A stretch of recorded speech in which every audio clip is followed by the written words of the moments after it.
এই একটা স্যামসাং এসির সার্ভিসও এসেছিলো, দেখো কিভাবে কি সার্ভিস করছি। তবে এটা ইনভার্টার এসি, আর এটা খোলার টেকনিকটা একটু আলাদা, দেখে নেও কীভাবে কি করছি।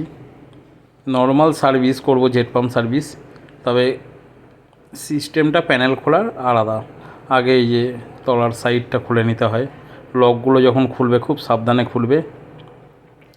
এই ওপরের ইয়েগুলো খুলে নিলাম আমরা, প্যানেলের লকগুলো খুলে ভালো করে সাইডে কভার করে নিলাম, করে নিয়ে দেখো।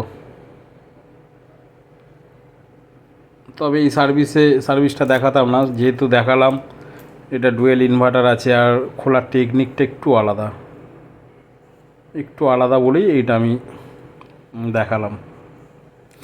আর আগেও বলে এসেছি, এখনও বলছি, যখনই ইনভার্টার এসি বিশেষ করে সার্ভিস করবে, জেট পাম্প সার্ভিস, চেষ্টা করবে পিসিবির দিকটা খুব সুন্দর করে কভার করার, ওখানে যাতে জল না যায়, কেননা জল গেলে খুব প্রবলেম হয়ে যাবে। এই দেখো প্যানেলগুলো এইভাবে ধুয়ে ঠুয়ে নেওয়া হচ্ছে। এর প্যানেলের সেট, ফিল্টার সেটটা সব আলাদা আলাদা করা যায়, পার্ট বাই পার্ট। তা খুব সহজ, শুধু যখন খুলবে তোমরা খুব বুঝে খোলো, তাহলেই হবে। দেখো মেশিনটা থেকে এরকমভাবে নোংরা বেরিয়েছে। তা ইয়ে অলরেডি আমাদের ওই দিকেও হয়ে গেছে, এই দিকেও ধোয়াধুয়ি কমপ্লিট। এবার ফিটিংসের পালা।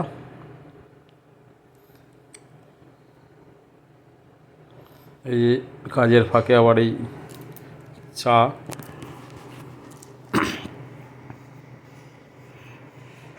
এই আমাদের অলরেডি ফিটিংসের কাজ চলছে। এই তলার সেটটা লাগিয়ে দিচ্ছি। এবার এই দেখো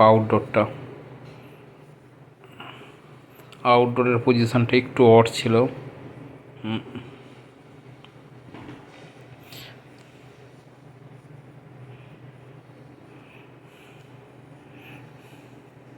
যতটা পেরেছি ভালোভাবে করে দিয়েছি।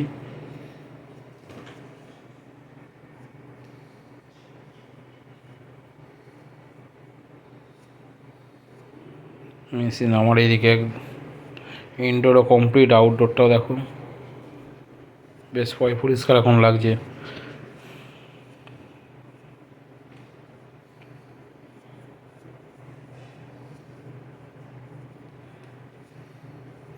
মেশিনে আউটডোর এবার কমপ্লিট আমার। এবার মেশিনটা চালিয়ে দেখে নিই। মেশিন একদম ওকে, ঠান্ডা হচ্ছে, কমপ্লিট।